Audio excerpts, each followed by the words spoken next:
வணக்கம் traders, welcome to post market report.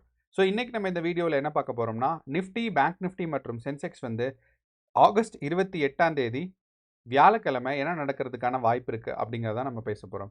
And ஏன் அப்படின்னா 27ஆம் தேதி, அதாவது நாளைக்கு வந்து பார்த்தீங்கன்னா நமக்கு வந்து மார்க்கெட் லீவு.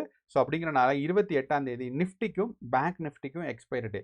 ஸோ பேங்க் நிஃப்டிக்கு வந்து பார்த்தீங்கன்னா மந்த்லி எக்ஸ்பைரியும் வீக்லி எக்ஸ்பைரி வந்து நிஃப்டி 50க்கும் இருக்குது.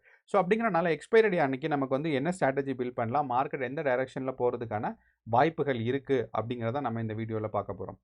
ஸோ இந்த அனாலிசிஸ் நம்ம எப்படி பண்ணுவோம்னு பார்த்தீங்கன்னா, ஃபஸ்ட்டு வந்து இன்றைக்கி என்ன மார்க்கெட் நடந்திருக்கு அப்படிங்கிறத டிஸ்கஸ் பண்ணுவோம்.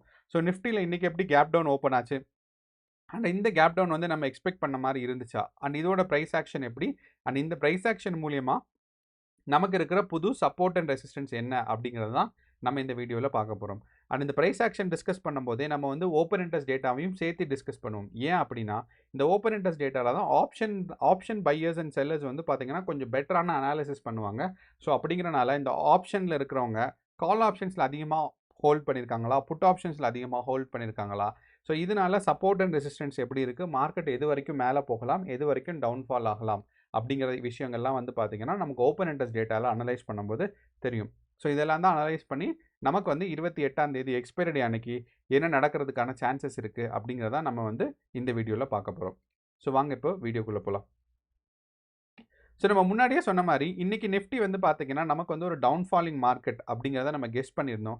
ஏன்னா நம்ம வந்து நேற்று என்ன சொல்லியிருந்தோம்னா, இந்த ப்ரைஸ்லேருந்து, அதாவது இப்போ இருக்கிற ப்ரைஸ்லேருந்து மார்க்கெட் டவுன்ஃபால் ஆயிடுச்சு அப்படின்னா நமக்கு வந்து ஒரு ட்ரெண்டிங்கான இருக்கும் தான் சொல்லியிருந்தோம். ஸோ அதே மாதிரியே பார்த்தீங்கன்னா நிஃப்டி வந்து க்ளோஸ் டு நமக்கு வந்து 50 பாயிண்ட்ஸ் டவுனாக தான் ஓப்பன் ஆச்சு. ஸோ கேப் டவுன் ஓப்பன் ஆகிட்டு அங்கேருந்து பார்த்தீங்கன்னா ஒரு 2 கேண்டில் மட்டும் டவுன் சைட் கேண்டில், அதுக்கப்புறம் மார்க்கெட் வந்து ஒரு consolidation phase, and last half an hour மறுபடியும் பார்த்தீங்கன்னா ஒரு டவுன் சைட் மார்க்கெட். ஸோ அப்படிங்கிறனால இன்றைக்கி வந்து புட் ஆப்ஷன்ஸ் ஹோல்ட் பண்ணியிருந்தாங்க, எதுவுமே பண்ணாமல் புட் ஆப்ஷன்ஸ் ஹோல்ட் பண்ணியிருந்தாங்கன்னா அவங்களுக்கு வந்து ஸ்டார்டிங்லேயே ஸ்ட்ராங்கான ஒரு ப்ராஃபிட்டும், அதுக்கப்புறம் பார்த்தீங்கன்னா ஒரு கன்சாலிடேஷன் ஃபேஸ், அதுக்கப்புறம் இந்த கன்சாலிடேஷன் ஃபேஸில் மேபி கொஞ்சம் தீட்டா டிகே ஆயிருந்திருக்கலாம், அதுக்கப்புறம் பார்த்தீங்கன்னா டக்குன்னு ஒரு டவுன்ஃபால். ஸோ இந்த ரெண்டுமே பார்த்தீங்கன்னா புட் ஆப்ஷன்ஸ்க்கு ஃபேவராக தான் இருந்துச்சு.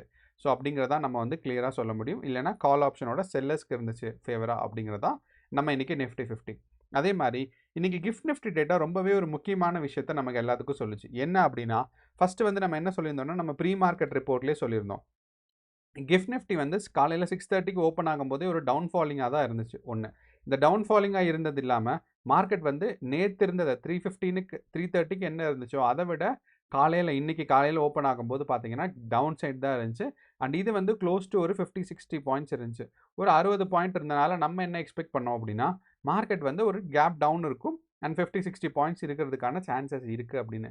ஏன் வந்து கிஃப்ட் நிஃப்டியோட நிஃப்டிக்கு வந்து கம்மியாக இருக்கும், ஏன்னா இங்கே 60 பாயிண்ட் இருக்குது, அங்கேயும் 50 நிஃப்டி ஓப்பன் ஆகும் கேப் டவுன் அப்படின்னு நம்ம சொன்னோம்னா, நிஃப்டிக்கும் கிஃப்ட் நிஃப்டிக்கும் பார்த்தீங்கன்னா ஒரு சின்ன டிஃப்ரென்ஸ் எப்பயுமே இருக்கும். ஸோ அதை வந்து நம்ம வந்து கவர் பண்ணுறதுக்கு தான் நம்ம என்ன சொல்லியிருந்தோம் அப்படின்னா, நிஃப்டி 50 வந்து கிஃப்ட் நிஃப்டியை விட ஒரு சின்ன கேப் டவுனில் ஓப்பன் ஆகும், அதாவது 50-60 பாயிண்ட்ஸ்னு. ஸோ அதே மாதிரி ஒரு 50 பாயிண்ட் கேப் டவுனில் ஓப்பன் ஆச்சு. ஸோ அதை விட முக்கியமானது என்ன அப்படின்னு பார்த்தோம்னா, நமக்கு எல்லாத்துக்கும் தெரியும் 9 மணிக்கு பார்த்தீங்கன்னா நிஃப்டி 50 வந்து ப்ரீ மார்க்கெட்டுன்னு ஆரம்பிக்கும். அப்போ இந்த ப்ரீ மார்க்கெட்டுன்னு ஆரம்பிக்கும் போது கிஃப்ட் நிஃப்டியில் பார்த்தீங்கன்னா ஒரு ஸ்ட்ராங்கான ரெட் கேண்டில் ஃபார்ம் ஆச்சு. ஸோ இதே வந்து நமக்கு சொல்லிச்சு மார்க்கெட் வந்து கண்டிப்பாக ஒரு கேப் டவுன் வர்றதுக்கான வாய்ப்பு இருக்குது. ஒன்று, ரெண்டாவது டவுன்ஃபாலிங் மார்க்கெட் நமக்கு இருக்கிறதுக்கான சான்சஸ் இருக்குன்னு. ஸோ அந்த ரெட் கேண்டில் ஃபார்ம் ஆன மாதிரியே பார்த்தீங்கன்னா நமக்கு இன்றைக்கி நிஃப்டி வந்து கரெக்டாக ஒரு 2 ரெட் கேண்டில் ஃபார்ம் ஆயிடுச்சு. அதுக்கப்புறம் தான் இந்த டவுன்ஃபாலிங். ஸோ இந்த டவுன்ஃபாலிங்கில் நம்ம என்ன ஒரு அண்டர்ஸ்டாண்டிங் பண்ணலாம் அப்படின்னா, நமக்கு வந்து சப்போஸ் புட் ஆப்ஷன்ஸ் வாங்கியிருக்கோம், அந்த புட் ஆப்ஷன்ஸை ஹோல்ட் பண்ணலாமா, இல்லை வந்து மார்க்கெட் ஓப்பன் ஆகும்போதே செல் பண்ணிடலாமா, இல்லை ஓப்பன் ஆகிட்டு ஒரு ஹாஃப் அன் ஹவர் கழித்து செல் பண்ணலாமா டைரக்ஷன் பார்த்துட்டு அப்படிங்கிற டெசிஷன்ஸ் எடுக்கிறதுக்கு நமக்கு உதவும். அதே மாதிரி நீங்கள் கால் ஆப்ஷன் ஹோல்டு பண்ணுறதாக இருந்தால் கால் ஆப்ஷனை வந்து கண்டினியூ ஹோல்டிங் பண்ணலாமா, இல்லைன்னா வந்து மார்க்கெட் ஓப்பன் ஆகிறதுக்கு முன்னாடியே நான் வந்து பொசிஷன்ஸை வந்து க்ளோஸ் பண்ணுறதுக்கு ஆர்டர் பிளேஸ் பண்ணலாமா, இந்த 2 டெசிஷன்ஸும் நம்ம வந்து இந்த ஒரு கேண்டில்லேருந்து எடுக்க முடியும். எப்படின்னா, மார்க்கெட் வந்து டவுன்ஃபால் தான் ஆக போகுது, நம்மளோட ப்ரீமியம் வந்து டிகே ஆகும், இல்லை ப்ரீமியம் வந்து ரெக்கவரி ஆகும் அப்படிங்கிற ஒரு ஐடியா கிடைக்கிறதுக்காக தான் இந்த ஒரு கிஃப்ட் நிஃப்டியோட ஃபஸ்ட் இது. ரெண்டாவது, கிஃப்ட் நிஃப்டி பார்த்தீங்கன்னா நமக்கு 3:30க்கு மார்க்கெட் க்ளோஸ் ஆனதுக்கப்புறம் ஒரு ஸ்ட்ராங்கான ஒரு பையிங் ப்ரெஷர் வந்துட்டு அதுக்கப்புறம் பார்த்தீங்கன்னா மார்க்கெட் வந்து டவுன் சைட் புஷ் ஆகிட்டு இருக்கு. ஸோ அப்படிங்கிறனால நாளைக்கு நமக்கு வந்து 28ஆம் தேதி காலையில் ஓப்பன் ஆகும்போது இன்கேஸ் இந்த ப்ரைஸை விட அதிகமாக ஓப்பன் ஆயிடுச்சுன்னா நமக்கு வந்து மார்க்கெட் ரெக்கவரி ஆகி மேலே புஷ் ஆகும். அண்ட் ரெண்டாவது விஷயம் பார்த்தீங்கன்னா நமக்கு வந்து கிஃப்ட் நிஃப்டியில் அட்லீஸ்ட் இந்த ப்ரைஸையாவது அதாவது 24,800 கிராஸ் ஆனால் தான் நமக்கு பார்த்தீங்கன்னா நிஃப்டி வந்து பாசிட்டிவாக இருக்கிறதுக்கான வாய்ப்புகள் இருக்குது. அப்படி இல்லை அப்படின்னா நிஃப்டி வந்து திருப்பியும் ப்ரைஸ் கரெக்ஷன் இல்லைனா ரேஞ்ச் பவுண்டாக இருக்கிறதுக்கான தான் சான்சஸ் இருக்குது. ஸோ அப்படிங்கிறனால இப்போ நிஃப்டி 50 பொறுத்தளவு ப்ரைஸ் ஆக்ஷன் வச்சு நமக்கு பார்த்தோம் அப்படின்னா ஃபஸ்ட்டு ரெசிஸ்டன்ஸ் என்னவா இருக்கும் நாளைக்கு இல்லை, அதாவது 28ஆம் தேதின்னு பார்த்தீங்கன்னா கேப் அப் எதுவுமே இல்லாமல்னா 24,820 தான் இருக்கும். அதுதான் நம்ம சொல்லியிருந்தோம். ஸோ இந்த கிஃப்ட் நிஃப்டியில் பார்த்தீங்கன்னா 24,800 ரேஞ்சு. ஸோ இந்த ரேஞ்சு வந்து கிஃப்ட் நிஃப்டி கிராஸ் ஆகலை அப்படின்னா நமக்கு வந்து மார்க்கெட் வந்து கேப் அப்பே வந்தாலும் இங்கேருந்து மார்க்கெட் ஒரு டவுன் ஃபாலிங் மார்க்கெட், அப்படி இல்லைன்னா ஒரு கன்சாலிடேஷன் ஃபேஸில் இருக்கிறதுக்கான சான்சஸ் நமக்கு இருக்குது. ஏன்னா ஸ்ட்ராங்காக ஏற்கனவே மூவ்மெண்ட்ஸ் வந்துருச்சு ஒன்று. ரெண்டாவது இந்த இடத்துல ஒரு சின்ன ஒரு கேப் டவுன் வந்திருக்கு. அப்போது இந்த கேப் டவுனை கேப் ஃபில்லிங் பண்ணுறதுக்கான சான்சஸ் இருக்குது. அப்படிங்கிறனால நிஃப்டி வந்து இன்கேஸ் நமக்கு ஓப்பன் ஆகும்போது 24,800க்கு மேலே ஓப்பன் ஆயிடுச்சு, இந்த ரெசிஸ்டன்ஸ்க்கு மேலே ஓப்பன் ஆச்சுன்னா மார்க்கெட் பாசிட்டிவாக போயிட்டு இந்த இடத்துல நமக்கு க்ளோஸ் ஆகும். அப்படி இல்லை அப்படின்னா மார்க்கெட் இங்கேருந்து டவுன் ஃபாலிங் ஆகி இப்படியே தான் நமக்கு வந்து மார்க்கெட் க்ளோஸ் ஆகிறதுக்கான சான்சஸ் இருக்குது. ஸோ அப்போது நிஃப்டி 50 பொறுத்தளவு நமக்கு ஓப்பன் இன்ட்ரெஸ்ட் டேட்டா பார்த்தாலுமே நமக்கு என்ன சொல்லுதுன்னா அட் த மணியில் வந்து ரெசிஸ்டன்ஸ் ரொம்ப ஸ்ட்ராங்காக இருக்குது. அப்போது 3 ரெசிஸ்டன்ஸ் நமக்கு இருக்குது. அப்படிங்கிறனால 24,700 அதாவது இப்போ இருக்கிற பொசிஷன்ஸ் வந்து இங்கேருந்து மார்க்கெட் ரெக்கவரி ஆகிறதுக்கான மேலே புஷ் ஆகிறதுக்கான சான்சஸ் நமக்கு நிறையா இருக்குது. அப்போ இந்த மேலே புஷ் ஆகிறதுக்கான சான்சஸ் நிறையாக இருந்தாலும் மார்க்கெட் எது வரைக்கும் போகலான்னா 24,800 அதை தாண்டினா தான் நமக்கு வந்து 25,000 வரைக்கும் போகும். ஸோ அப்படிங்கிறது தான் நம்ம வந்து இந்த இடத்துல வச்சுருக்கோம். ஸோ இந்த 24,800 மார்க்கெட் வந்து புஷ் ஆச்சு. ஸோ இங்கேருந்து மார்க்கெட் புஷ் ஆச்சுன்னா இந்த ரெசிஸ்டன்ஸை தாண்டிச்சுன்னா நெக்ஸ்ட் வந்து நமக்கு பார்த்தீங்கன்னா 25,000 வரைக்கும் புஷ் ஆகிறதுக்கான சான்சஸ் இருக்குது. ஸோ அப்படிங்கிறனால 24,800ங்கிற ரேஞ்ச் வந்து ஸ்ட்ராங்கான ரெசிஸ்டன்ஸாக நமக்கு வேலை செய்யும். அதே மாதிரி சப்போர்ட் வந்து 24,700 தான் நமக்கு சப்போர்ட்டாக இருக்குது. ஓகே, நமக்கு நிஃப்டி 50ல் பார்த்தோம். அடுத்து நமக்கு பேங்க் நிஃப்டி பார்க்கும்போது பார்த்தீங்கன்னா பேங்க் நிஃப்டியும் நேற்று அதே ப்ரைஸ் ஆக்ஷன் தான். என்னென்னா மார்க்கெட் வந்து ஒரு டவுன்ஃபால் ஆகிட்டு ஒரு கன்சாலிடேஷன் ஃபேஸ் தான் நமக்கு வந்து பேங்க் நிஃப்டியில் இருந்துச்சு.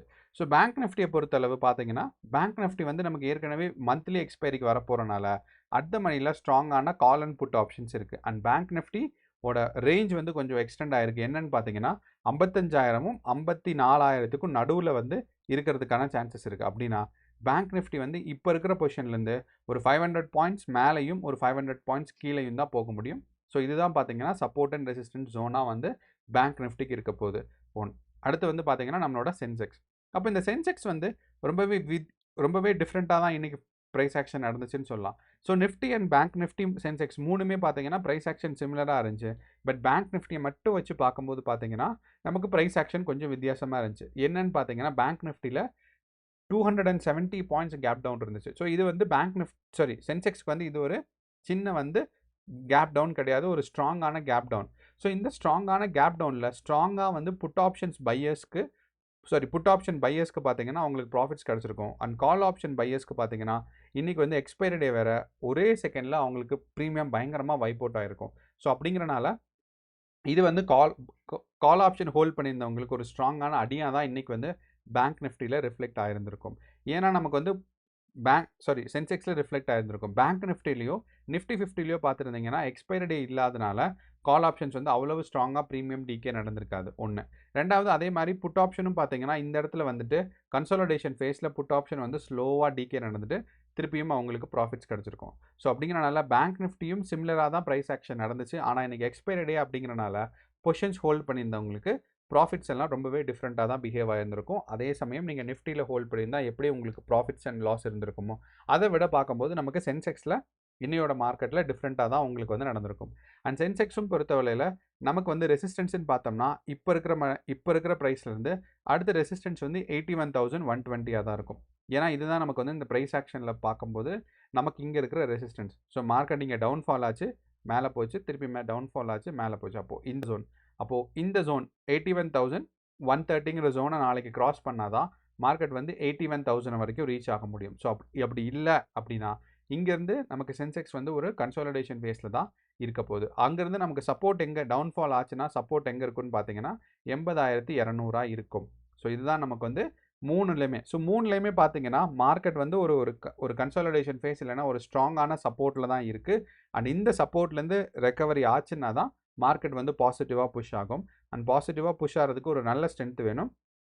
நமக்கு நியூஸ்லாம் பார்க்கும்போது கொஞ்சம் நெகட்டிவாக தான் இருக்குங்கிறனால மார்க்கெட் வந்து ஒரு டவுன் சைட் புஷ் ஆகிறதுக்கான சான்சஸே நமக்கு ரொம்ப அதிகமாக இருக்குது. ஸோ அப்படிங்கிறனால நமக்கு வியாழக்கிழமை 28ஆம் தேதி நமக்கு கிஃப்ட் நிஃப்டி காலையில் எப்படி ஓப்பன் ஆகுது அப்படிங்கிறத நமக்கு பார்த்தோம்னா நமக்கு ஒரு கிளியரான மார்க்கெட் டைரக்ஷன் கிடைக்கும். ஸோ நம்ம ப்ரீ மார்க்கெட் ரிப்போர்ட்டில் அடுத்து சந்திப்போம். நன்றி, வணக்கம்.